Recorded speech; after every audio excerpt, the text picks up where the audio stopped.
Halo semuanya, perkenalkan nama aku Estelina Septinisya Gian. Di sini aku akan menceritakan pengalaman PKL aku hari ke-37 di salah satu rumah sakit yang ada di Depok. Nah, untuk hari ini aku masuk dinas pagi dan semua tindakan aku udah aku tulis di buku tulis, buku jurnal, buku notebook, dan tugas lainnya. Dan lanjut aja ke videonya. Nah, untuk tindakan pertama, aku ada melakukan mencuci cup obat di wastafel, terus nanti aku keringin dan aku taruh di wadah cup obat.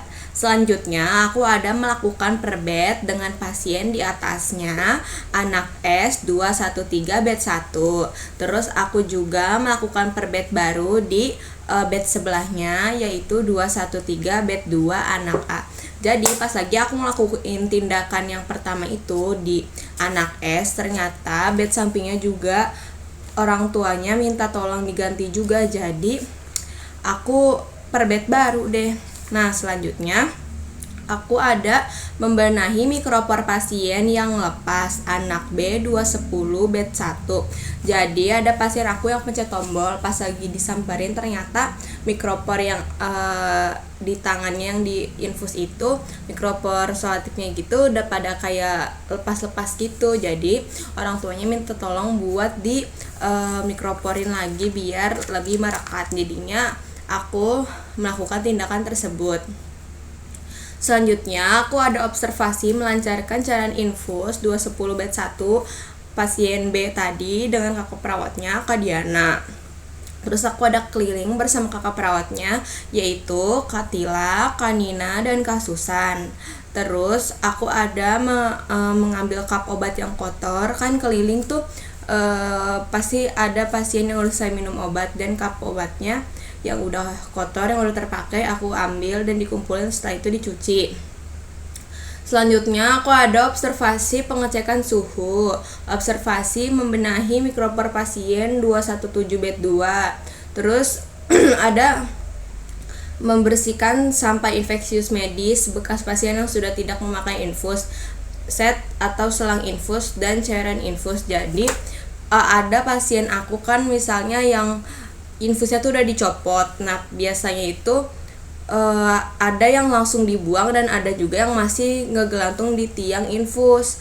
Nah, itu diambil sama kakak perawatnya, dan akhirnya aku yang membuang sampah tersebut. Terus aku pisahin jarumnya ke safety box, terus cairan infusnya ke plastik yang bening, terus baru selang infusnya ke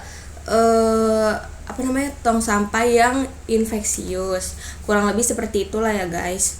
Selanjutnya ada melakukan perbed baru 214 bed 2, terus meminta pot UL ke ruang laboratorium. Selanjutnya ada mengambil spray dan sarung bantal di ruang perlak. Terus ada melakukan perbed untuk pasien baru 218 bed 6. Oh iya, waktu aku ngambil spray dan sarung bantal itu di ruang perlak, aku baru ngeliat kalau misalnya ngambil, biasanya kan diantarin sama tukang laundry yang suka keliling bawa troli. Nah, aku disuruh ngambil langsung kan. Ternyata aku baru tahu kalau misalnya ngambilnya tuh kayak lift yang kecil gitu, dan itu kayak agak serem gitu sih. Soalnya kayak dung gitu loh suaranya, pokoknya kayak yang baru tahu aja. Terus akhirnya udah diambil deh. Selanjutnya aku ada melakukan observasi melepas infus pasien 213 bed 2 dengan kakak perawat Kak Tila dan anak A. Selanjutnya ada observasi mengganti cairan infus dengan Kak Tila. Terus mengantarkan surat ke ruang oplos Herikonia, meminta cap surat ke ruang administrasi. Selanjutnya aku ada mengantarkan pasien pulang 210 bed 4 dengan kakak perawat Kak Diana dan dengan anak A. Jadi ada pasien aku yang mau pulang. Jadi setiap pasien yang mau pulang kadang dianterin menggunakan kursi roda, dan ada juga yang maunya jalan sendiri. Tapi untuk kali ini kakak perawatnya nyuruh pakai kursi roda, jadinya aku ngebantu buat pasien tersebut menggunakan kursi roda, terus didorong ke lantai G. Selanjutnya, aku ada mengantarkan sampel urin ke ruang laboratorium, mengangkat perbed kotor pasien yang pulang, mengantarkan plastik berisi perbed kotor ke ruang linen kotor bersama kakak perawatnya.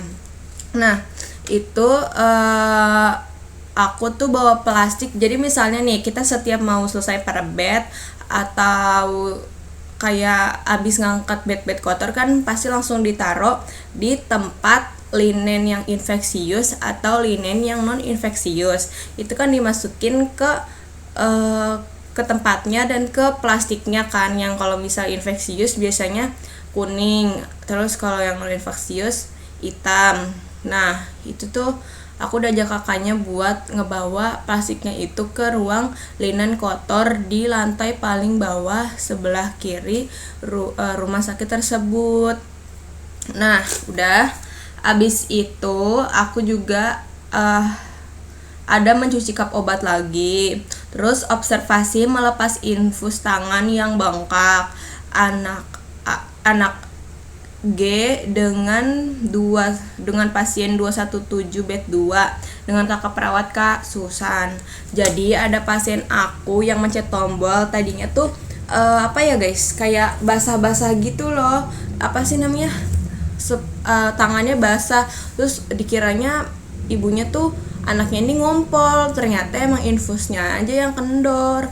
Terus dan itu basahnya sampai basah kuyup banget guys, itunya spraynya sampai ikutan basah, sarung bantalnya juga ikutan basah, itu bener-bener basah kuyup gitu. Nah, setelah dicek dikira kakaknya cuman kendor, ternyata pas lagi dicek lagi tangannya emang udah membengkak. Akhirnya aku ada observasi tadi melepas infus pasien yang tangannya bengkak, yaitu anak G dengan kakak Susan. Abis itu karena spray sama sarung bantal sampai basah kuyup gara-gara tadi kendor dan saluran infusnya pada bocor kemana-mana, aku melakukan mengganti perbed baru pasien tersebut. Aku ganti spraynya menjadi yang lebih bersih dan lebih yang kering, terus spraynya juga aku ganti dan sarung bantalnya juga aku ganti. Terus aku ada mengganti perbed baru 214 bed 2 anak A. Terus ada mengganti perbed baru lagi 210 bed 1 anak B. Dan yang terakhir aku ada mengantarkan surat ke ruang administrasi. Kurang lebih gitu aja video aku hari ini. Kurang lebihnya mohon maaf. Assalamualaikum warahmatullahi wabarakatuh. Dadah.